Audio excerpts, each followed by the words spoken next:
जय हिंद दोस्तों, जय जवान जय किसान। हम हैं राहुल जवान और आप हैं किसान कार्यशाला में। आज हमारे एक मित्र हैं, मुरादाबाद से आए हैं, चौधरी साहब। काफ़ी समय से बात चल रही थी हमारी और समय नहीं मिल पा रहा था। समय ना मिलने का कारण था कि बहुत सारे काम कुछ ऐसे थे जो कुछ किसान कार्यशाला के साथ किए हैं अलग से, कुछ वेंचर अलग से चल रहे हैं, तो उनमें बहुत सारी चीज़ें ऐसी थी जो मिक्सअप थी हमारी। उनके चक्कर में समय नहीं मिल रहा था। दूसरा, गन्ने में कुछ बड़ा करने जा रहे हैं हम लोग, बहुत बड़ा, मतलब गन्ना किसानों के लिए एक वरदान साबित होगी ये चीज़ें। कुछ डाटा इकट्ठा करके लाए हैं हम लोग, पिछले जो 4-5 साल से लगे हुए थे, मैं और गणेश। और उसके अलावा हम केले में कुछ ऐसी चीज़ें जो अभी तक का मेरा जितना निचोड़ है, जो मैंने उत्तर भारत को जितना जाना है, तो वो निचोड़ में निकाल के लाया हूँ और वो आप लोगों के सामने एज इट इज़ हम रखेंगे। और कोई ज़्यादा मतलब बीच में कुछ रहेगा नहीं, आपके और हमारे एकदम डायरेक्ट हमारे संवाद होंगे।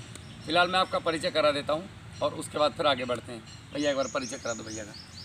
नमस्कार किसान भाइयों, मैं नितिन चौधरी, मैं यहाँ मुरादाबाद का रहने वाला हूँ और राहुल भैया से मुलाकात हुई मेरी आज पहली बार हुई है। और मैं इनकी काफ़ी दिनों से वीडियो देख रहा था, पहले जब ये किसान पाठशाला में थे तब से मैं देख रहा हूँ। और अब भैया ने अपना काम पूरा अलग कर लिया है, तो बहुत खुशी की बात है कि बहुत अच्छा लग रहा है कि अब कोई अपना आदमी कोई अपने स्टैंड पर खड़ा हुआ है। और बहुत ही मैं सराहना करता हूँ उनके काम की, कि जैसे हम किसान भाइयों को ये मदद कर रहे हैं, बता रहे हैं, घर घर जाके बता रहे हैं कि हाँ ये करो वो करो, तो इसमें बहुत ज़्यादा मदद मिलेगी किसान भाइयों को कि खेती किस तरीके से की जाती है। जैसे हम ट्रेडिशनल खेती करते हुए आ रहे हैं, गन्ना हो गया, गेहूँ, धान, बाजरा, ये दाल दलहन तिलहन, ये जो खेतियाँ हैं ये बहुत ट्रेडिशनल है हमारी। हमें उसके अलावा भी कुछ सोचना चाहिए जिससे कि हमारी इनकम थोड़ी इंक्रीज़ हो। तो मैं ये नहीं कहता ट्रेडिशनल खेती आप ख़त्म कर दो, मैं ये कहना चाहता हूँ कि थोड़ा बहुत, है ना, क्यों राहुल भाई, थोड़ा सा हटना पड़ेगा। थोड़ा बहुत अपना एक साइड कॉर्नर में अपना एक, जैसे बिजनेसमैन अपना एक साइड बिजनेस लेके चलता है, वैसा एक अपना साइड इनकम आप लेके चलो। इसे आप साइड इनकम कह सकते हो या आप इसे मेन इनकम बना लो, उसको साइड इनकम कर दो, लेकिन ऐसा करना चाहिए, क्यों राहुल भाई? बिल्कुल बिल्कुल। तो मेरी सोच तो ये कहती है, और बाकी राहुल भाई आपको ज़्यादा अच्छे से एक्सप्लेन मैं कर तो सकते हैं। जब आप आए थे अभी मैं क्या कर रहा था, हाँ, मैं देखा था वो आप इसमें ड्रिप इरिगेशन का वो ड्रिप का लग रहे थे और मैं पावर टिलर चला रहा था जब डॉक्टर साहब पहुँचे हैं। पावर टिलर चल रहा मेरी आदत है, मैं सारे काम अपने हाथ से करता हूँ। और जब तक आप अपने हाथ से नहीं करोगे तब तक आप किसी को भी सही जानकारी दे ही नहीं सकते। कोई मतलब ही नहीं है आपका सही जानकारी देने का, आप सीधे हवा में गोली मारोगे। और रही बात गूगल की और पढ़ के जानकारी देने वाली, तो वो ज़माना गया। इन्फॉर्मेशन आप कहीं से भी ले सकते हो डॉक्टर साहब, सही बात है। लेकिन प्रैक्टिकल आप कहीं से नहीं ले सकते। प्रैक्टिकल जब तक और आप अपने हाथ से नहीं। हाँ, और सबसे बड़ी समस्या है कि हमारे पास प्रैक्टिकल नॉलेज नहीं है। अभी तक जितने आदमी सब अपनी दुकान चलाने के लिए हवा में गोलियां मार रहे हैं, ये डाल दो वो डाल दो। अरे भाई, कम से कम देखो तो सही उस चीज़ को, उसकी ज़रूरत है कि नहीं है। हमें जो मेन काम करना है, बैलेंस वाटर। देखो, पानी बचाना पड़ेगा, आने वाली जो जनरेशन है हमारे पास। अभी मैं बिजनौर की बात करूं तो लगभग पिछले 1 साल का जो डाटा है, 1.2 फीट, यानी कि 1 फुट 2 इंच पानी नीचे चला गया वाटर लेवल। अब इसी हिसाब से अगर रहा, और यह हम मई के महीने में बैठे हैं, तो हमें गर्मी नहीं लग रही। ऐसा कभी हुआ था? नहीं, ये इस बार गर्मी नहीं आई, कई हजार साल बाद ये मौसम आया। ठंडी से सीधा बरसात आ गई, और ये अच्छे संकेत नहीं है। और इसका सारा दोहन जो किया है वो हम लोगों ने किया है। देखिए, फ्लड में पानी देना तब तक ठीक था जब तक हमारे पास साधन नहीं थे। जब हमें पता लग गया कि फ्लड में पानी दिया जा सकता है, सॉरी, ये अपना ड्रिप से पानी दिया जा सकता है, तो फिर हमें ड्रिप से ही पानी देना चाहिए, हमें ड्रिप पे आना चाहिए। अब आप अपने बुद्धि विवेक से जो आपको सही लगे, जो आपके नियरेस्ट है, आपको सब्सिडी में दुनिया भर की कंपनियां आपको आजकल ये ड्रिप इरिगेशन दे रही हैं। भारत सरकार, भारत सरकार का तो पता नहीं, यूपी गवर्नमेंट तो 90% सब्सिडी दे रही है। मेरा सेटअप लग चुका है, ये भी 90% वाला ही है, और अच्छी ड्रिप है। और दूसरी बात, ये वारंटी दी है, चला के जाएंगे, नहीं चला के जाएंगे तो लठ लेकर खड़ा हूँ मैं इनके पीछे, छोड़ूंगा नहीं। किसान आदमी हूँ, पैसा मेरे पास फालतू नहीं है जो मैं ऐसे ही दे के उल्टी सीधी ड्रिप लगवा के इनको छोड़ दूंगा। और इसमें गवर्नमेंट की भी जिम्मेदारी है। अगर गवर्नमेंट लगवा रही है तो कल हम गवर्नमेंट के पास भी जाएंगे कि साहब ये ड्रिप है। फिलहाल अभी तक कहीं से शिकायत आई नहीं है। तो और अभी मुझे एक्चुअली कंपनी का भी नहीं पता है, मैं तो सिर्फ फ़ोन पे ऑर्डर दिया था, भैया मेरा ड्रिप लगा दो। और जो जैसे भी हुआ कार्रवाई वो सब अचानक से हुई, आप लोगों को पता ही है। तो एक तो पानी, दूसरा हमारा खाद प्रबंधन। सबसे बड़ी बात, किस फसल में क्या देना है। ज़्यादातर ज़्यादा ये पेस्टिसाइड पे जा रहे हैं किसान हाँ, आज। बैलेंस फर्टिगेशन, किस तरीके से हमें रसायन से जैविक जैविक की तरफ आना है, मतलब प्राकृतिक खेती की तरफ आना है। एकदम से नहीं आ सकते। आज आप अगर किसी का वेट ज़्यादा बढ़ा हुआ है और आपको उससे कहो कि आज ही 100 किलोमीटर दौड़ ले, वो मर जाएगा। उसको 1 महीने में 100 किलोमीटर दौड़ाओ तो वजन उसका कम होगा, धीरे धीरे वो स्वस्थ भी रहेगा। हम खेती के साथ भी ऐसे ही कर रहे हैं, या तो प्योर रासायनिक या प्योर ऑर्गेनिक। नहीं भाई, ये पॉसिबल नहीं है। आपको आना पड़ेगा धीरे धीरे, स्टेप बाय स्टेप। हो क्या रहा है कि आपको यूट्यूब पे बताने वाले बहुत हैं, कमी नहीं है, लेकिन वीडियो देखी और हम भूल गए। भूलने के बाद में अब हमारे मन में कोई प्रश्न आए तो मैं कैसे पूछूं नितिन भाई से? मेरे पास तो आपका नंबर है नहीं। नंबर है तो वो स्विच ऑफ आ रहा है, या घंटियाँ जा रही हैं, या आप उठा नहीं रहे, और आप कह रहे हो मैं मीटिंग में हूँ। किसान को चाहिए कि उसका 12 घंटे के अंदर रिप्लाई आ जाए। कॉल नहीं आए तो व्हाट्सएप पे मैसेज आ जाए कि भैया बताइए, मैं नितिन चौधरी बोल रहा हूँ और आपने मुझे मैसेज किया था, मैं आपकी क्या मदद कर सकता हूँ। किसान को अगर सरसों की खल से काम चल रहा है तो फिर मैं उसको कोई डब्बा क्यों लगवाऊँ। सही बात। किसान का काम अगर गोबर से हो रहा है और फिटकरी से हो रहा है तो फिर मैं उसको फालतू चीज़ें क्यों लगवाऊँ। हमें ये सोचना पड़ेगा कि हमें किसके साथ चलना है। हम जीवन में किसी न किसी चीज़ को पकड़ के चलते हैं। जैसे रिलीजियस में अलग अलग रिलीजियस हैं, रिलीजियस में भी अलग अलग गॉड के हिसाब से चलता है आदमी। परिवार में भी अलग अलग हिसाब से चलता है। कोई भाई के पीछे चलता है परिवार, कोई पिताजी के पीछे चलता है, कोई मम्मी के पीछे चलता है। तो उसी प्रकार से हमें खेती में भी एक ना एक कोई गुरु मान के उसके साथ में चलना पड़ेगा और भरोसा करके 100%। देखो मेरा एक मानना है, जिसके साथ चलो 100% चलो, तुक्कों में और टुकड़ों में मत चलो। ये जब आप तुक्के और टुकड़ों में चलते हो ना कि नितिन भाई ज़्यादा काबिल है या राहुल भाई ज़्यादा काबिल है, यहाँ पे गड़बड़ हो जाएगी। हर आदमी अपने आप में जैसा भी है आपको सिखाने आया है। इस पूरे यूट्यूब में, इस पूरे बाज़ार में कोई आदमी बेवकूफ़ नहीं है। ये सब लोग जितने आप लोगों को ज्ञान दे रहे हैं, ये सब अपने आप में परिपक्व हैं। मेरी तरफ से वो मेरे से ज़्यादा जानते हैं। जितने लोग आज तक भी सामाजिक स्तर पर ज्ञान दे रहे हैं, मैं सबसे छोटा और सबसे बेवकूफ़ आदमी हूँ उनमें। मेरा मानना ये है। लेकिन आप जिसके साथ भी चलो परमानेंट, उसी के साथ कुछ समय तो चलो भाई। एक फसल तो लो, एक फसल लेने के बाद आप निर्णय पे पहुँचो कि क्या मेरा कार्बन बढ़ा। जो आपका स्केल था आपका बढ़ा, जो पीछे से करते हुए आ रहे हैं नहीं बढ़ा। हाँ, क्या मेरा कार्बन बढ़ा और क्या मेरी फसल में मुझे जो मुझे चाहिए था वो मिला। अगर मिला तो उसको कंटिन्यू करो। दूसरा सोचना ये है कि क्या हम 3 साल में जहाँ हमें जो डेस्टिनेशन चाहिए वो मिल रहा है कि नहीं। वहाँ पे पहुँच रहे नहीं पहुँच रहे तो गड़बड़। तो हमें पर्यावरण को ध्यान में रखना है, मेरी फसल को ध्यान में रखना है, मेरे परिवार को, मेरे बच्चों को ध्यान में रखना है और मेरे आसपास के किसानों को ध्यान में रखना है। जिसमें सबका भला हो, मुझे वो काम करना है। और खेती से बढ़िया बिजनेस कोई नहीं है डॉक्टर साहब, अगर आपने खेती को बिजनेस की तरह किया तो। देखिए, इसमें ना तो कोई सरकार आपसे टैक्स देती है। आप अगर ज़्यादा नौकरी करते हैं आपसे टैक्स काटा बिल्कुल, हमसे भी काटा है। 30% शायद है इतना, है ना। तो 30% आप टैक्स देते हो। लेकिन एक खेती एक ऐसा व्यवसाय है हमारा कि जिसमें 1% भी टैक्स नहीं लेती सरकार, और ऊपर से आपको सब्सिडी और देती है। हिंदुस्तान में डॉक्टर साहब दिक्कत ये है कि हमारी खेती हम नहीं करते। हाँ, हमारी खेती मार्केट करता है। हाँ। और लोग करते हैं। अब आप अगर मैं 1 एकड़ गन्ने की बात करूं या केले की बात करूं तो इसमें से आप जोड़ लो कि बाज़ार में कितना जा रहा है वापस। आपके घर में उसका 20% ही आ रहा है। फ़ायदा क्या है? आपके घर में 80 आना चाहिए, तब फायदा है। तब फ़ायदा है। वरना 80 जो है आपका वो लेबर से लेकर के और आपके मार्केट में जा रहा है। तो ये मार्केट की जो डिपेंडेंसी है, ये हम लोगों को अपने बौद्धिक स्तर पे कम करनी पड़ेगी। हर कंपनी जो दवाई बना रही है वो कहीं ना कहीं किसान के भले के लिए बना रही है, कोई किसी के नुकसान के लिए नहीं बना रहा है। लेकिन क्या मैं उसको अफोर्ड कर सकता हूँ, हाँ या ना, या क्या मेरा इसमें भविष्य है, वो मुझे सोचना है। प्रतिक्रिया नहीं करनी है किसी पे भी। अच्छा। हम लोग क्या करते हैं, वो गलत है, वो गलत है, दुनिया पे उंगली उठाते हैं। उंगलियां मत उठाओ किसी पे, कोई गलत नहीं है। अपने स्तर से वो ठीक है। अगर मैंने 9 ज़मीन पे लिख दिया अंग्रेजी में और एक तरफ मैं आपको खड़ा कर दूं, तो एक तरफ मैं खड़ा हो जाऊं, 6 हो जाएगा आपके लिए। 9 हो जाएगा। ना आप गलत हो ना मैं। सही बात। जरूरत है नज़रिया बदलने की। हाँ। तो हमें नज़रिया, अगर मुझे 9 देखना है तो मुझे नज़रिया बदलना पड़ेगा। वैसे ही खेती है, अगर मुझे ये 80 को 20 पे लाना है हाँ और 20 को 80 पे लेके जाना है सही है। तो अपना नज़रिया चेंज कर दो आप। तो जब तक हमारा नज़रिया चेंज नहीं होगा तब तक ये चीज़ें चेंज नहीं होंगी। चीज़ नहीं होगी तो सही। अब आपके जो प्रश्न हैं, आप जो मुरादाबाद से यहाँ तक आए मेरे पास, तो वो आप मुझे बताओ कि मैं आपकी राहुल क्या भाई, मदद कर सकता हूँ। मैं असल में पहली बार यानी कि खेती में तो खैर मैं जुड़ा हुआ हूँ काफ़ी दिनों से, जी लेकिन मैं जो घुसने वाला, मैं जो करना चाह रहा हूँ, मैं केले की खेती की तरफ मेरा थोड़ा रुझान हुआ। ठीक है, हुआ इसमें है बेटा एक अभी। बटन है पेस का, कोई नहीं, आप कंटिन्यू कीजिए।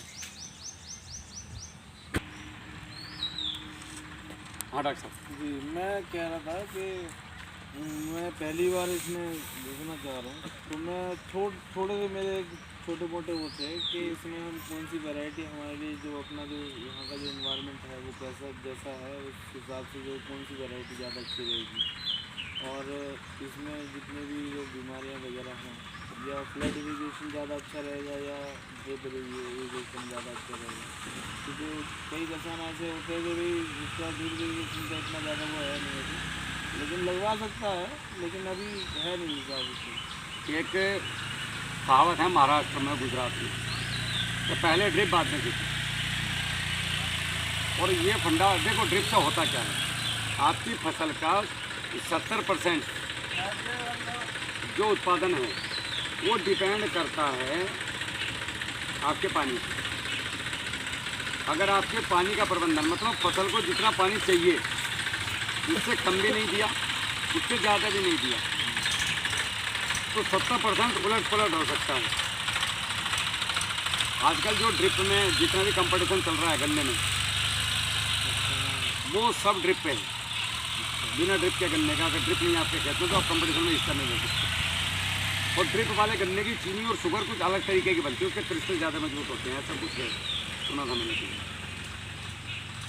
तो ड्रिप से क्या है, बैलेंस पानी लगेगा, तो ना तो ज़्यादा पानी लगेगा तो केला में फंगस बहुत जल्दी आएगी।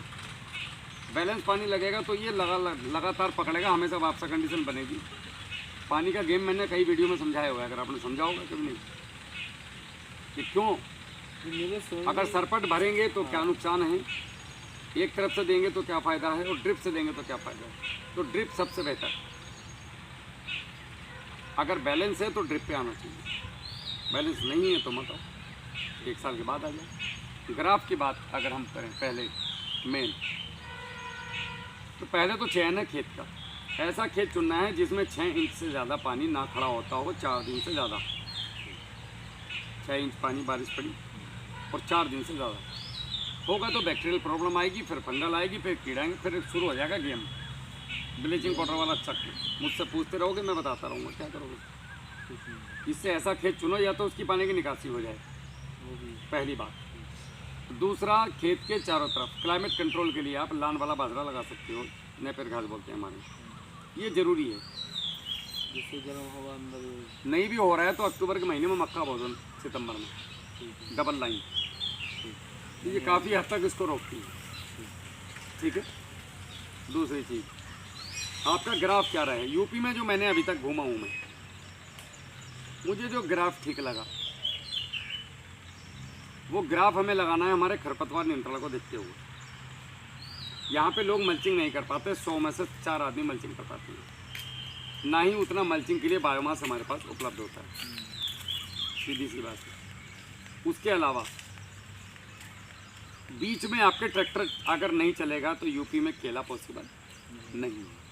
एक तरफ तो चाहिए बीच में, क्रॉस में नहीं चलाना, सिर्फ बीच में। अब बीच में हर जगह हर क्षेत्र में छोटा ट्रैक्टर अवेलेबल नहीं है, हर आदमी के पास पावर टिलर नहीं है, लेकिन बड़ा ट्रैक्टर रूटावेटर हर जगह पे है। तो मेरा मानना ये है कि कम से कम गैप 8 फीट का रखा जाए पौधे से पौधे का, क्योंकि 5.5 से 6 फीट का रूटावेटर होता है। हाँ, तो आपको जो है 8 फीट का गैप रखना है, लाइन से लाइन 8 फीट। अब आप इसमें 4 फीट पे भी अगर जाते हैं 8 बाई 4, तो भी मैंने एक सीतापुर में एक त्रिपाठी जी हैं हमारे मित्र, बड़ा शानदार केला काटते हैं, 4 साल केला लेते हैं। 8 बाई 4 पे मेरी वीडियो भी पड़ी हुई है उनके यहाँ की। 8 बाई 4 भी बुरा ग्राफ नहीं है। 8 फीट अगर आप रखते हो तो बीच के 3 फीट में आप कोई भी फसल ले सकते हो सह फसली। जैसे मिर्ची की आप 3 लाइन ले सकते हो, बहुत शानदार। 8 बाई 4.5 कर लो, 8 बाई 5 कर लो, डिपेंड करता है आपको कितने साल के लिए जाना है। अगर आपको 4 साल खेती करनी है, 5 साल, तो 8 बाई 5 पे चले जाओ, 5 साल अच्छा केला कटेगा, कोई प्रॉब्लम नहीं है। अब बात आती वैरायटी की। आप सिंपल साधारण G9 6 साइकिल पौधा पकड़ लो किसी भी कंपनी का जो DBT दे रही है। कोई कलाकारी नहीं है कि किसी का लेना है उसी के में जादू है, किसी के में कोई जादू नहीं है। किसी भी कंपनी का G9 6 साइकिल का पौधा पीट मॉस में, उसकी जो पोट आ रहा है वो पीट मॉस में होना चाहिए, ट्रे में होना चाहिए, थैली में ना हो। थैली में बहुत दिक्कत है, कहना आसान है। किसान उसको फाड़ता है तो पूरी जड़ हिलती हैं, फिर ब्लेड से चलाता है उसके अंदर, फिर वो काउंटिंग करने में दिक्कत होती है जब घर पे उतरता है। तो ये बहुत सारी गड़बड़ियाँ हैं। तो ये आपको वैरायटी लगानी है। ग्राफ आपको मैंने बता दिया, 5 बाई 8 में, ये 8 बाई 5 में जिगजैग कर लो। हमने जो अभी तक ग्राफ लगवाए हैं वो 5 बाई 7, 5 बाई 8, 5 बाई 9 कराए हैं। ये 5 फीट में देखने के लिए जो समस्या आई मेरे सामने सबसे ज़्यादा किसानों की, जो मैंने प्रैक्टिकली लोगों के खेत में जाके देखा, तो वो खरपतवार नियंत्रण नहीं कर पाए। खेत में खरपतवार ऐसे ही है जैसे मनुष्य के जीवन में नेगेटिव नकारात्मक विचार और नकारात्मक लोग। आप कितने भी सकारात्मक क्यों ना हो, अगर आपके विचार नकारात्मक हैं और आपके आसपास के लोग नकारात्मक हैं तो आप कभी सफलता प्राप्त नहीं कर सकते। तो हमें सफलता प्राप्त करने के लिए अपने दिमाग से जैसे निगेटिविटी को दूर करना पड़ेगा, निगेटिव लोगों से दूर रहना पड़ेगा, उसी प्रकार खेत में फसल लेने के लिए खरपतवारों से दूर रहना पड़ेगा। उनका नाम ही खर है। खरपतवार जहाँ होंगे वहाँ पे अच्छी फसल संभव नहीं है। खरपतवारों की जड़ें पौधे से कई गुना महीन होती हैं और महीन जड़ें जितनी ज़्यादा होंगी उतना ज़्यादा न्यूट्रिशन वो खींचती हैं।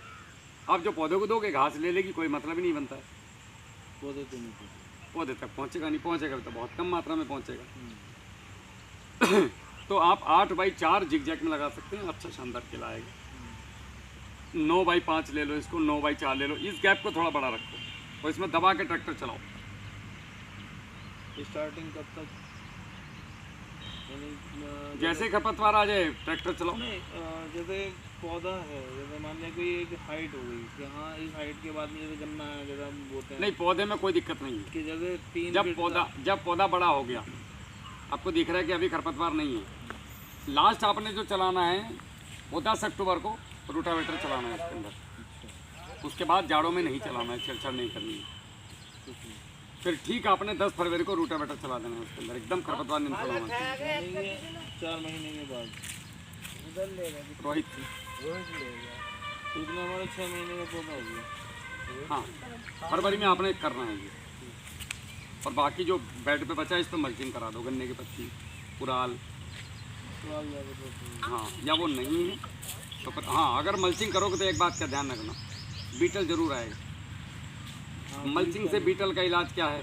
तो आप तंबाकू 200 लीटर पानी ले लो, उसमें 20 किलो तंबाकू के पत्ते डाल दो, 10 किलो गुड़ डाल के 3 महीने छोड़ दो आप उसको। ये पहले करना पड़ेगा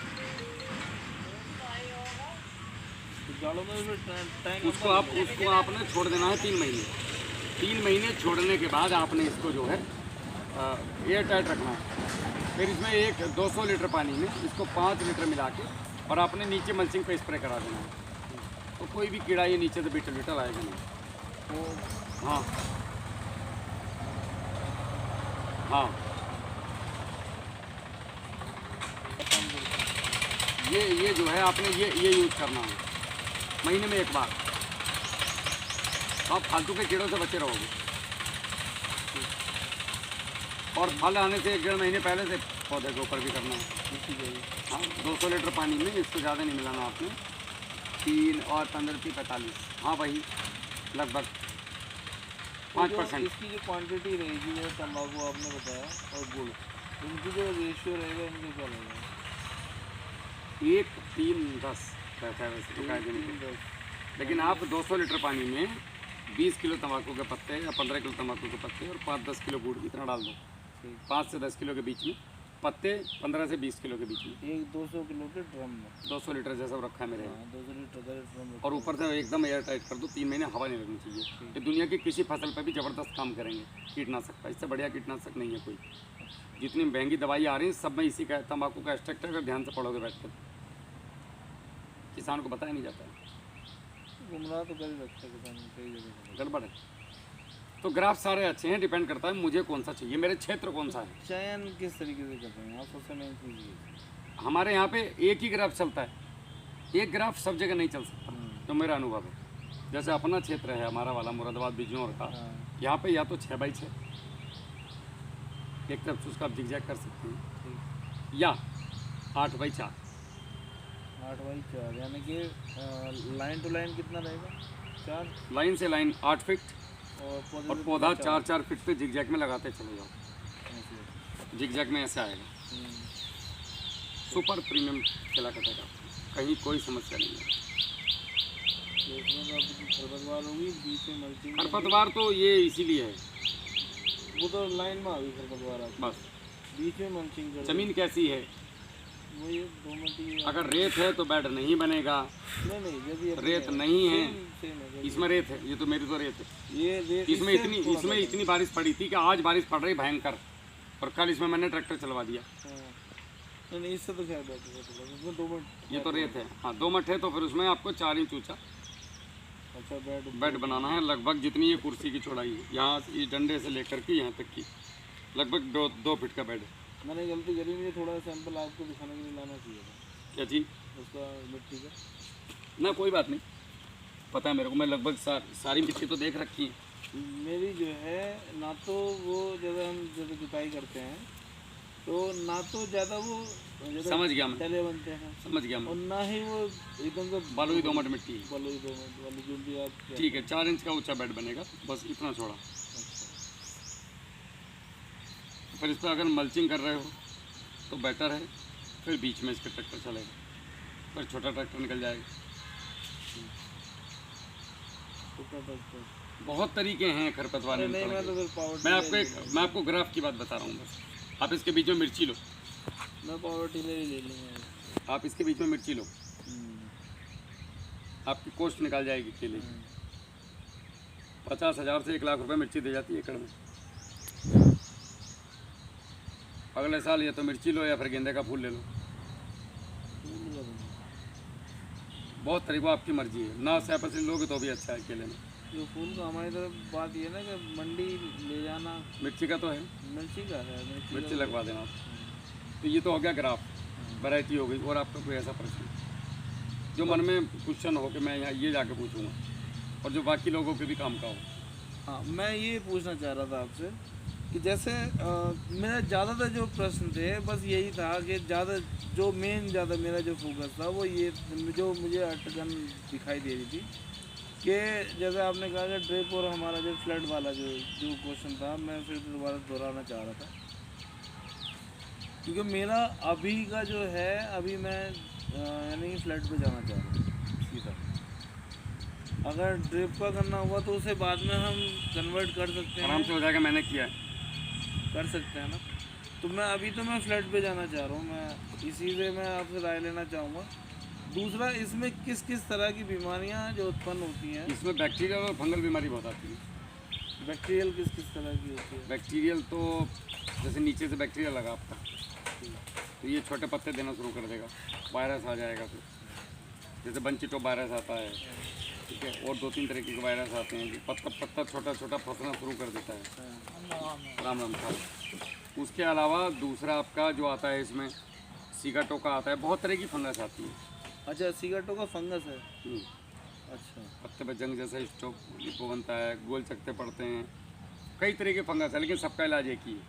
अच्छा, बस सबसे पहले तो इसका हम करते हैं, पूरी कोशिश करते हैं कि ये ना आए और जहर मुक्त चीज़ों से इसको हम रोक सकें। अगर नहीं रुकता है तो फिर रासायनिक में जाते हैं। 30% रसायन, 70% बिना रसायन, मिक्स खेती करते हैं। अगले साल रसायन को कम, तीसरे साल और कम, चौथे साल खत्म। हाँ, कुछ परसेंटेज उसमें घटा देगा। उसमें जैविक की तरफ अपने बात खेत में सरसों की खली का खूब अच्छे से प्रयोग करना है। हम जो नुस्खे मैं नुस्खे बताता रहता हूँ हमेशा एक उनको। चीज़ ये आई बात। हम्म, अब आई, मैं ये पूछना चाह रहा था कि जैसे हम खेत तैयार करते हैं स्टार्टिंग में, क्योंकि कहीं भी मैंने वीडियो देखी है, आपकी भी देखी है और जितनी भी अभी तक मैंने वीडियो देखी है, किसी भी वीडियो में जहाँ हम खेत तैयार करते हैं, तो जैसे बहुत से किसान कहते हैं कि भाई इसमें केले की या किसी भी फसल में 1 महीने पहले से जो है क्या नाम तैयारी होनी स्टार्ट होती है इसकी। तो हमें क्या क्या चीज़ें जो हैं इसमें यूज़ करनी चाहिए जो अच्छे से जो क्या नाम हमारा खेत तैयार हो जाए, और हमें आने वाले टाइम में जो कई बार ये होता है कि छोटी क्रॉप है हमारी, तो उसमें ज़्यादा जैसे कई बार कई चीज़ों का प्रकोप आ जाता है, तो उससे बचने का क्या उपाय करा जाए और इसमें क्या क्या चीज़ें हमें लेनी चाहिए। खेत की तैयारी जैसे मार्च में खेत खाली हो गया या अप्रैल में खाली हो गई, इसकी गहरी जुताई करके पलटी पलोसर खेत को 20 दिन कम से कम हवा खाने दो, धूप अच्छे, ठीक है। उसके बाद इसके अंदर अभी जो आपके सामने मैं फ़ोन कर रहा था, हाँ 1 कुंटल चूना अभी मैं दिखाऊंगा मेरे यहाँ जब बिखरेगी ये सब चीज़ें, और 2 कुंटल बीघा यानी कि एकड़ का 10 कुंटल जिप्सम जिप्सम ब्लॉक में मिल एकड़ का जाएगी। 10 कुंटल 10 कुंटल, ठीक जिप्सम, 5 ट्राली गोबर की खाद, ठीक। 1 ट्राली शुगर मिल का प्रश्न, प्लेसमेंट यानी मैली वगैरह, 100-150 कुंटल, ठीक है। और उसके अंदर कम से कम 5 कुंटल आपका वर्मी कंपोस्ट, 5 क्विंटल आपको वर्मी कंपोस्ट, 30 से 40 किलो गेरू मिट्टी 10 से 12 रुपए किलो मिलती है। हाँ गेरू कलर वगैरह करते थे पहले ज़माने में। हाँ, उसके साथ में आपने जो है इससे पहले ट्राइकोडर्मा और बिवेरिया बेसियाना दोनों को अलग अलग 2-2 कुंटल गेहूँ उसमें गोबर की खाद में मल्टीपल करके रखना। मैं एक बार लिख लूँ, लेट हो जाएगा, वीडियो में लेट हो जाएगा, बाद में लिख लेना। ये दोनों को मिक्स कर ले लेना है, बाद में एक साथ मिक्स करके खेत में फेंक दो या अलग अलग फेंक दो। अब ये सारे मटेरियल के को पानी दे करके या पलेवा बोलते हैं हम जुताई कर दो, या पहले पलेवा कर लो लोग, तो उसके बाद फिर ये बखेर दो।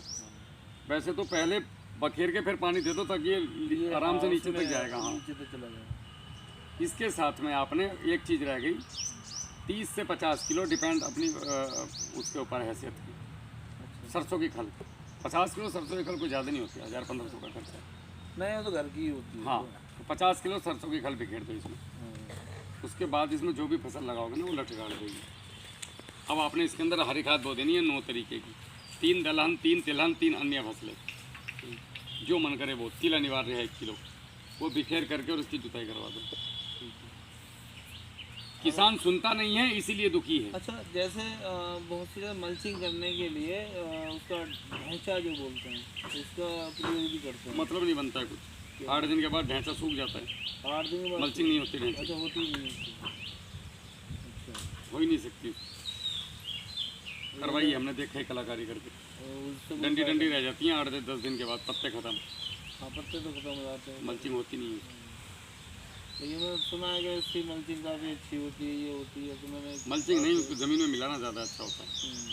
अब आप इसको जुता दो, ये हो गई तैयारी। ये आपकी 1 साल तक कोई भी फसल करेंगे, कितनी भी फसल करेंगे, इसमें बार बार करने की जरूरत नहीं है, तैयारी हो गई। अच्छा, जैसे केले में जैसे मान लिया हमने पहली क्रॉप हमने काटी, जब हम सेकंड क्रॉप लेंगे तो सेकंड क्रॉप में करने के लिए हमें सबसे पहले क्या करना होगा, क्योंकि बाद में तो आपसे हम कांटेक्ट पे रहेंगे ही, लेकिन जो हमें जो करना है, जो कई आदमी ऐसे हैं कि भाई जिनकी पहली क्रॉप थी उनकी कटाई हो गई, सेकंड क्रॉप है, सेकंड क्रॉप में क्या क्या करना चाहिए हमें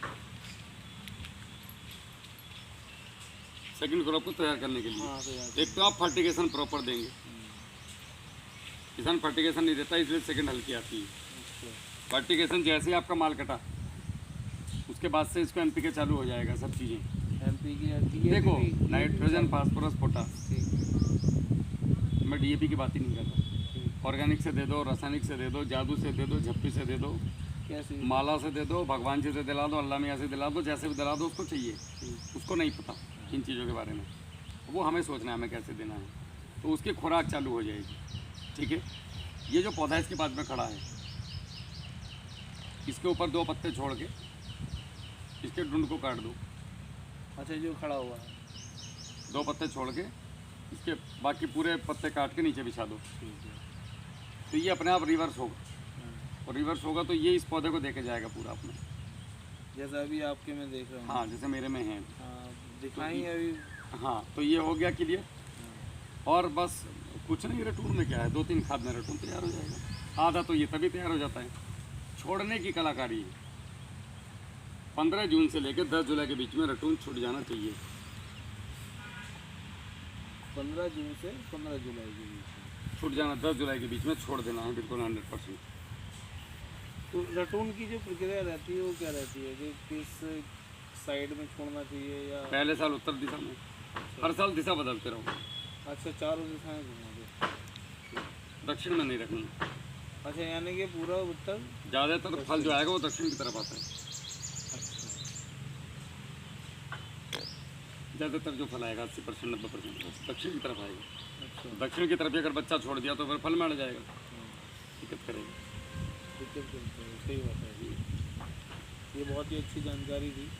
अभी तक मुझे इतना अच्छा विचार राहुल भैया ने हमारे बताया, इतना अभी तक तो मुझे नहीं मिला था, वीडियो में भी नहीं मिला था, सही बताऊँ मैं बताया ना, कुछ चीज़ें किसान को उसके सवालों के जवाब बिना वीडियो के चाहिए होते हैं। हाँ। अब वो जिसको भी फ़ोन करता है, यूट्यूबर को या कहीं किसी आदमी को, लोग अपने आप को इतनी बड़ी तोप समझ लेते हैं, उनको लगता है कि मैं बहुत बड़ी तोप बन गया, और वो लोगों को फ़ोन उठाना बंद कर देते हैं। मेरे साथ आज तक ऐसा नहीं हुआ। नहीं, मैं देखिए, मैं भी एक बहुत छोटा किसान हूँ, और राहुल भैया हमारे बहुत अच्छे इंसान हैं, और कोशिश कर रहा हूँ किसान भी हैं। और अभी यानी हमारी जो देश की सेवा करके आए हुए हैं, रिटायरमेंट पे हैं अब तो मुझे बहुत अच्छा लगा आपसे मिलकर। धन्यवाद। और अभी तक पहली बार जब मैंने भैया को फ़ोन किया तो वो कहीं से आ रहे थे, गाड़ी में थे, ड्राइव कर रहे थे, तो भैया से बातचीत हुई। उन्होंने मैं भी नहीं चाह रहा था कि हाँ हम ड्राइव करते हुए बात करें, तो मैंने भैया से पूछा मैं कब फ़ोन करना चाहिए आपको, क्योंकि भाई सभी के पास ये तो है नहीं कि हर टाइम फ्री रहे हो, कि एक फ्री टाइम हो जिसमें मैं अच्छे से बात कर पाऊँ। लेकिन जब मैंने दोबारा कॉल करनी, मैं सही बताऊँ, मैंने दोबारा कॉल करी ही नहीं। मैंने इसलिए नहीं की क्योंकि जब मेरे पास टाइम नहीं रहता तो मैं हर किसी को यही मानता हूँ, जैसा मेरे पास टाइम नहीं रहता, क्या पता दूसरे के पास है या नहीं। मैं तो आप ही लोगों के लिए समर्पित हो गया। तो मैं तो ये है कि मैंने किसानों को मैं क्या दे पाऊँ जीवन में। मेरे जाने से पहले मैं पता है रोज़ रात को सोने से पहले एक चीज़ सोचता हूँ, आज मैंने किसानों को क्या दिया मेरी तरफ से। ठीक है, सही बताऊं तो आपने जो विचार दिए हैं ना, वो सबसे ज़्यादा अनमोल है आप सभी के लिए। और ऐसे विचार रखने वाला इंसान मैंने बहुत कम देखे हैं इस दुनिया में, कि बहुत ज़्यादा आदमी ये कहते हैं कि मैं ये करता हूँ, मैं वो करता हूँ, मैंने ऐसे कर दिया, मैंने इतना फल काट लिया, मैंने वो कर लिया। ऐसा कुछ नहीं है। अगर आप हकीकत में अगर कहीं आके देखना है तो प्रैक्टिकली, ज़्यादा से ज़्यादा प्रैक्टिकल करके देखिए। मैं तो अभी भी पैर मिट्टी में सने हुए हैं, अभी आपसे बात करके फिर पावर टिलर चलाने वाला हूँ। प्रैक्टिकल करके देखिए। और अगर प्रैक्टिकली अगर आप नहीं करना चाहें तो राहुल भैया से आगे मिल लीजिए, वो सब चीज़ प्रैक्टिकल मिल जाएगा।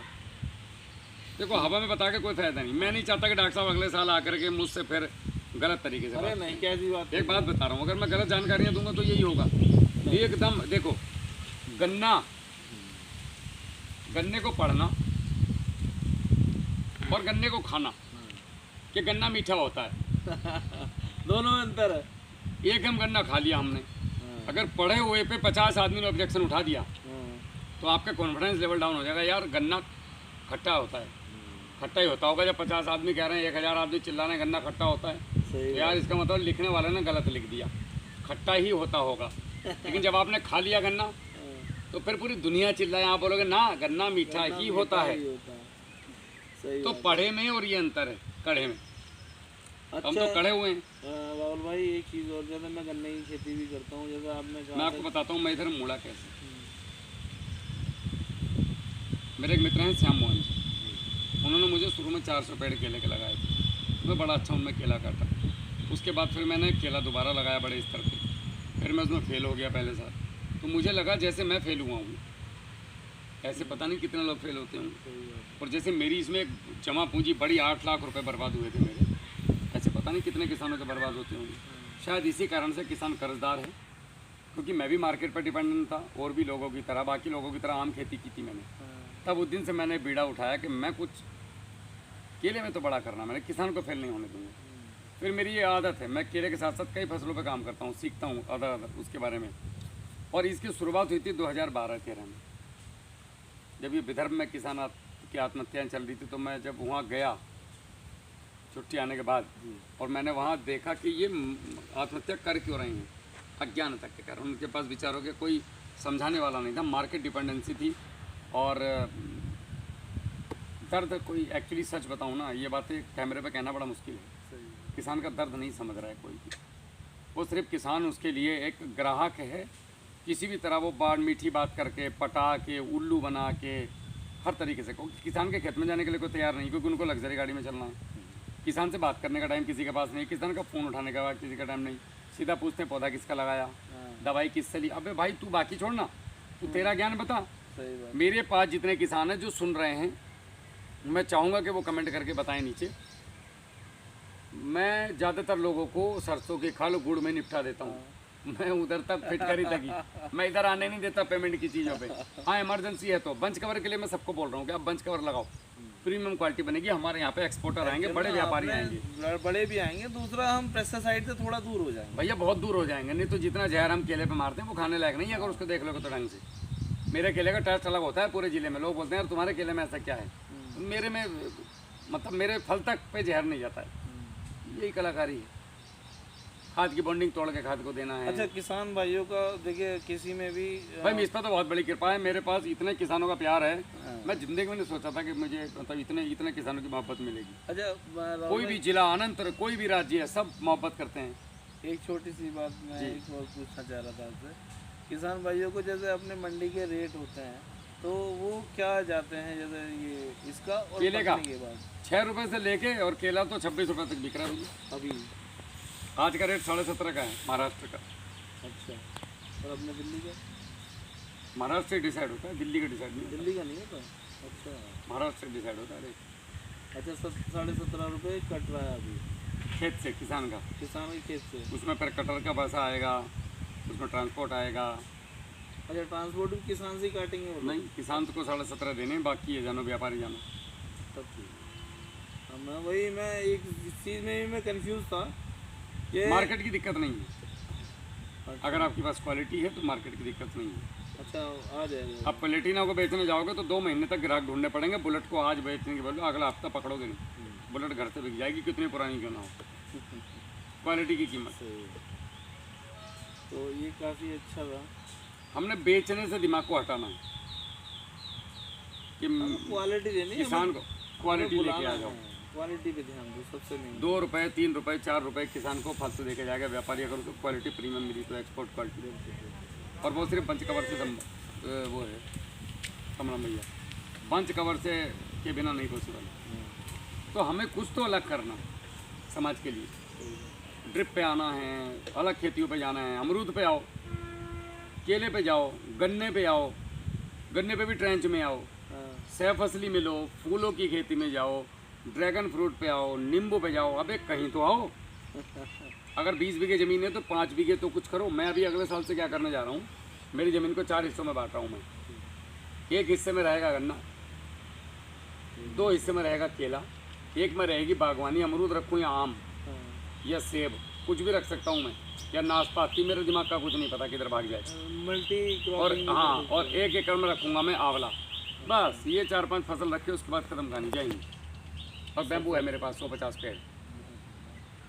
वो बैम्बू इसलिए कोई गांव में मर कर गया बेचारा, किसी को घाट में लगाने की ज़रूरत पड़ी, और फ्री से बात तो काट ला भाई जाए इसका लेके थोड़े जाओ। कोई ज़्यादा है तो आरती में जेब नहीं होती, 11 रुपये रखे जाते हैं सिर्फ आटे के साथ, बस वही साथ जाना है। तो क्यों इतना पागल करना है। जाते था वहीं के मान लिया वो चले गए, चलो तुम्हारे साथ स्वर्ग तक पहुंच गए, तो क्यों इतना परेशान होना है। किसान की सेवा अगर आपने कर ली। देखो मुझे इधर इसलिए आना पड़ा कि मैं जवान भी हूँ, मैंने जवान का भी जीवन जिया है पूरा, और मैं किसान का भी लगभग पिछले 8-10 साल से जी रही कोशिश कर रहा हूँ। इसीलिए लगभग कौन जाता है ठंडी में यार। 23 नवंबर को मैं घर से निकला था और 20 फरवरी को मैं घर घुसा हूँ। अच्छा, ये इसी पूरी ठंडी मैंने लोगों के घर बरांडों में, कहीं कमरों में, कहाँ कहाँ सो के काटी है, पूरा पूर्वांचल से लेके कहाँ तक। ठंडे पानी में नहाया हूँ, हर जगह किसान के घर गीजर नहीं होते। दुख को महसूस करो ना। वैसे तो दुख बहुत महसूस कर रखा है, गांव वाले बोलते पागल है, गर्मी में भी काम करता रहता है फौजी। जब तक मैं खुद नहीं करूँगा तो मैं कैसे बताऊँगा? मैं कह दूँगा तुमसे 50 टंकी स्प्रे कर दो, तो कभी किया है 50 टंकी? जब किया होगा तो पता चलेगा कि कमर में नीचे रीढ़ की हड्डी से ऊपर 3 इंच ऊपर कितनी दूर की कुकड़ी में दर्द होता है 8 टंकी करने के बाद। ये कब बताओगे? जब किया होगा। साला किया ही नहीं, सारा काम लेबर से करा रहे हो, बाबूजी बन के बैठे हो लग्जरी कार में। मेरे कई रूप हैं, मैं गाड़ियों में भी मिलता हूँ, मैं लोगों को लेक्चर भी देता हूँ। और जैसे आप अभी आए थे तो आपने भी सोचा होगा भैया टिप टॉप होके आएंगे, भैया तो साला चप्पल और लेकर मुझे तो पता था, मैं तो खेत में जब काम कर रहा आपने लोकेशन डाली थी मुझे, तो मुझे तो पता था कि आप खेत में ही मिलोगे। तो मैं अपना खेत में पावर टेलर चाहता मैं, ठीक है डॉक्टर साहब आ जाएंगे यहीं, फिर कुर्सी मंगा लेंगे राहुल के यहाँ से, इधर ही बैठ के बात करते हैं। सही है। तो मेन है किसान तक सही जानकारी का पहुँचाना और उसके साथ हाथ पकड़ के चलना।